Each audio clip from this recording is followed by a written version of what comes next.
Excuse me. All right, what's up, everybody? This is a 2007. If you guys seen my video, here's my truck.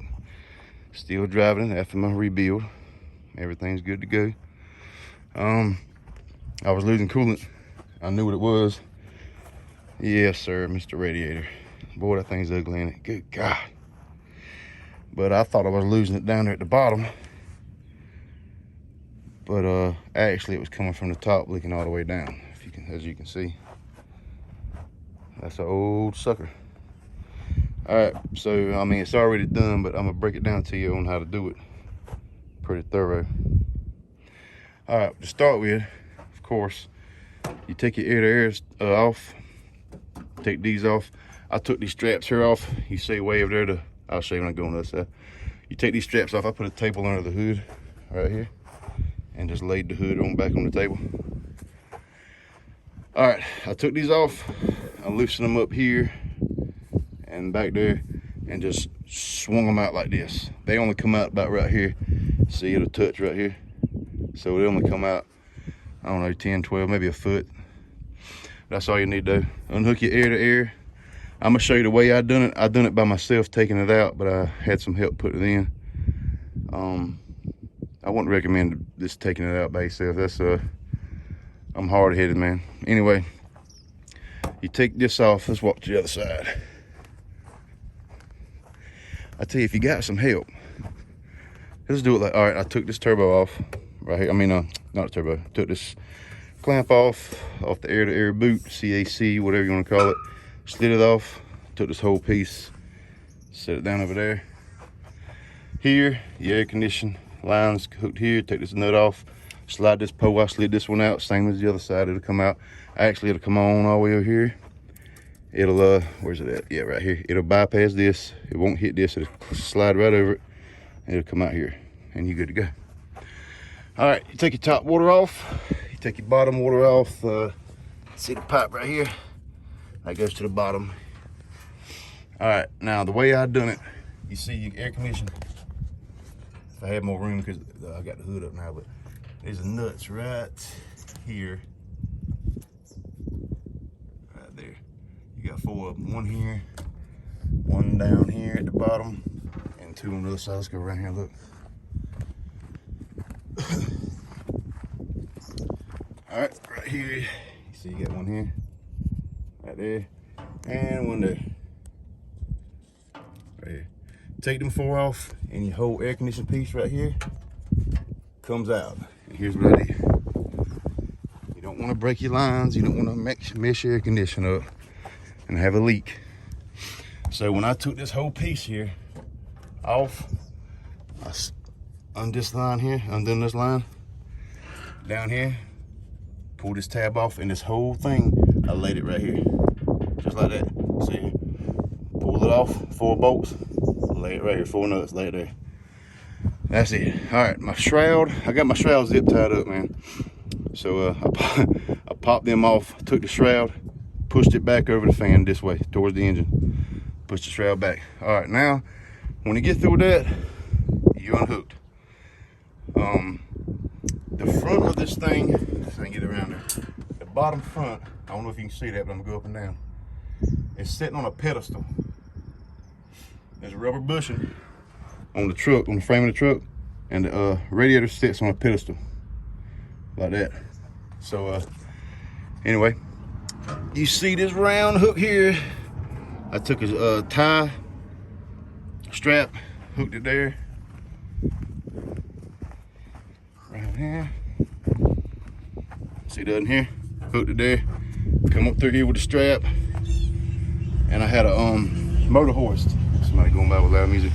Had a motor hoist on it and just jacked it up, and this whole thing, your air to air, CAC, whatever you want to call it, and the radiator now comes up. Whole thing. And I pulled it out. That's how I done it. All right, so when you disconnect your CAC, which is your air to air here, I got a Duralite on this one. And when you disconnect that from the radiator, it's only 4 bolts, believe it or not. 4 bolts nuts. You got one here. You got one here. Let's walk around. Now look, if you're doing this with somebody else, I'd kind of recommend taking the CAC here off first you know, pulling it out, you got some help. Take your lines here, just unhook them, clip, and put your wires to the side. Do the same thing to the other side, so you won't step it on them or nothing like that. But I'll pull this off. Anyway, the other bolt's here, and there's another here. You see, mine's broke off. Look at there. That's probably going to happen. I'm gonna tell you what. I probably had 5 or 6 bolts break off, and I'm gonna show you what I've done. But that's broke off. I'm just running it like that, man. I gotta do what I gotta do. It's good and stable, but I don't recommend doing that. I'm gonna get a easy out and fix that. But okay, back around here, back and forth, man, back and forth. Once you get the radiator out and you get this off, so now you have a radiator with this metal shell around it. See the old radiator? You got a metal shell. It goes on this side here, goes all the way down this side, big metal shell, kind of like a trough, and slides on like this. Boom, big old trough, all the way down. It's a big old metal thing. Goes here. Then you got cross members. Let's see if you can see them by this fan here. If you look up in here, you see them cross members, like the big X, that big metal X right there. That's cross members. You got two. You got an X on top and an X on the bottom. Like you got an X like this and an X down here. And what that does is keep it stable inside of that casing. It's actually a casing that surrounds this radiator that protects it from vibration. So you got the squishy stuff here on the side. And that casing squishes in here and protects it. All right, now here was the problems I ran into. You got pins that go like this, right? That's what, when you put this casing on, when you put that casing on, there's holes that line up through these. And what this does is bam through the hole, through the casing, and you got clips back here that holds it on. You got 2 here, boom, boom, 2 here, boom, boom, and you got 2 down the bottom. Now, if you see on the bottoms, we got a little different story down there. See where I had to grind them off? I beat and beat and beat. I had to grind them off right there, and the other side. See? In order to get that shell off of this, because you got to take the shell off the old one and put it on a new one. In order to get that shell off, see the pins on the top come out with no problem. Slid right out. But the ones on the bottom I had to grind off and then kind of bend the shell a little bit, you know, with a screwdriver, bend it and pull it off. All right, that's, and you got the cross members like that. So on your radiator, this is the old one. The kit comes, I'm gonna tell you, a couple more problems I had. On the side down here, where there's a pedestal, like I said, you can look on the front of your truck, there's a pedestal here. It's like a little metal piece, and it sits down on the rubber bushing on your frame of your truck. It's held on, this trough that's on here has also got holes in it that holds that piece on. When I went to take them off, it rounded about 4 or 5 of them off. Now, like I said, this shell that goes on it, inside of this shell is like nuts. That's welded inside of it. So when I rounded the bolts off, it rounded it right on off into the nuts that's welded inside that shell. So what I done, when I got the shell off, I grounded out the nuts.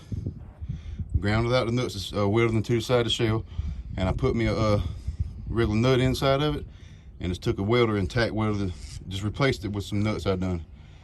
If that makes any sense, I hope it does. God, I hope this, for some reason I feel like this video is gonna be shit.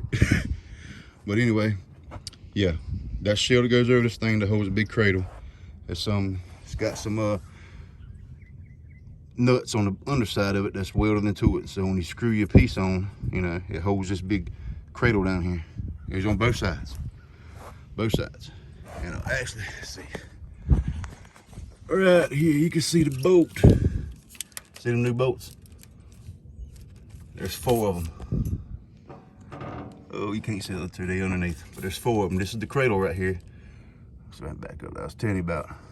There's 4, 2 here, 2 downstairs, and 2 on the other side. And it holds that cradle. Let's see. Yeah, you can kind of see it. See it right under. Oh, see it right there. See it's blue and the other piece on top. When you take this air to air off, this air to air slips out, and that piece is on a bracket, on this bracket here. It goes around all the way to the front. So that's that. So like I said, I put these new bolts in. I round them off when they come off. Round them off. You only take this off when you take the radiator out. You do all the work when the radiator's out, all the stuff, and then you put it in as a whole unit. But anyway, these bolts is I welded a nut on the back side of this, and on the back side of this, and I put it together. It's all good.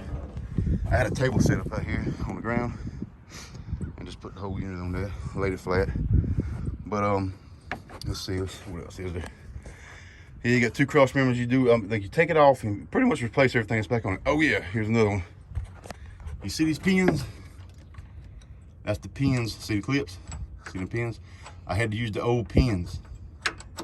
For some reason, on mine, these new pins, when they went in, like I said, you got that shell here now. So the shell's gonna take up a little bit of space on both sides, and it pulled it back so far like that in, I couldn't get my clips on. These pins that's brand new, oh shit. These pins here that's brand new are about that much shorter than the factory ones. Keep that in mind. So you see I couldn't use none of the pins on the they don't use the new radiator don't use pins on the bottom. It's got bolts. Use the same brackets, but like on the bottom down here, when you put that shell on it, instead of the pin going all the way through, the new radiator has got little tapped in threads. So it's just one bolt here, and one on the back, one on the back. Instead of 2 pins on the bottom on the new one, it's 4 bolts, 2 on each side. 2 on the front, 2 on the back. On this side, 2 on the front, 2 on the back. It's not a hard job. One other thing I had to do. You see a hose coming from your tank here, and it goes here. This nipple, the fittings they give you, didn't raise this up high enough. So you put your hose in. So I had to take a grinder and grind out this groove right here. See what that dust is? I had to grind it out. And see, I put some tape on it so it won't eat up through the hose. I did file it out smooth too though. But I had to grind it out so my hose can get in there and fit. When I first cranked the truck up, I had a leak there. It was coming off the bottom, so I said, oh Jesus Christ. But anyway, it was a leak here, and I had to grind some more out and get it a good level fit. I had to run it for a week. My radiator's right below the X on max. It's been the same way for the week, so I'm gonna top it off. I'm good on that, no more leaks. And we are good to go. And another thing, plugs, it gives you some fittings for the plugs. I broke, let me roll this thing over and show you. This is the top right here. Let's see if I can roll this sucker over. Ooh, this is the bottom right here. See, I broke, this is that little release fitting here where you unscrew it. It's about that long, and it's a drain fitting. It snapped off when I was messing around. So on the new radiator does not have one side of it is closed off. There's nothing there to even put there, and the other side they give you a plug. So I put a plug on it. And the top was the same way on the new one.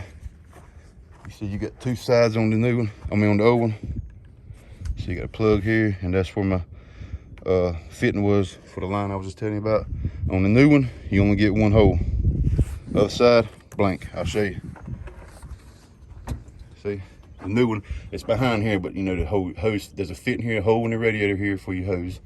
On the new one, when you get to the other side, there is none. Nothing here, blank. There's your 2 pins. See, again, I had to use the old pins right there. Yeah, but that's it, man. Put it back in. When I put it in, I put the radiator in first. You set it on the pedestal, hook everything back up, especially these. That's what gives you a good support to start with. You go ahead and put them on. And then put your air-to-air up, 4 bolts, put it on. Slide your air conditioner back over, 4 nuts, put it on. Hook everything back up. Make sure your boots are tight. That's very important. Make sure your boots are tight. There's another thing to keep in mind, a little trick. Here, you see your fender wheels is like this. You see your fender wheel? When you put your clamp on, you see there's already, the side of my screw here is black. That's because I've been rubbing when I close the hood. So make sure that's up, down, just not pointing out like a dummy like I did. I'm gonna move that in a little bit. So that's it, man. Next week will be check valve time, because the engine keeps having to rotate for like 20 seconds before to finally catch. So check valve. it's been doing it for a while, man. I've been trying to get by with it. And the week after that is 1702 turbo. Yes, sir. I already have my calibration file ready to go in the house on my laptop. I'll be snatching that sucker off and putting the 1702 on it, and putting the file on it, and let's hope everything goes right. You already know what I'm talking about. All right, so that's it, man. That's the radiator change. That's what I had to go through. I'm trying to think of anything else, but I think that's it. Like I said, make sure these boots are tight. This is your inlet, your air going into the intake. Those boots need to be tight, man. You're gonna have boost leaks. So yes, sir. All right, that's what I got, and I'll make a video on the next one, man. One more thing. She's still doing good, man. Oh, rebuilt the girl. You looking in here? Still no leaks or nothing. No head gasket, just nothing crazy. Put a new starter on it. Y'all already seen the video of that. But last thing, got a new addition to the family. I'm embarrassed. It's a Volvo, but we running wood though. It's got a Cummins in it, ISX 400. But that's that, man. Maybe some videos on that coming soon. Hopefully it don't break down no time soon. You guys got to watch it when you buy them trucks with 1,000,000 miles or better on it. It's very dicey, if you know what I mean. All right, that's the deal, man. Any questions, comment below. I answer pretty quick. I'll help anybody, especially help anybody that's trying to do it on their own. I'm down for that, man. All right, guys, peace.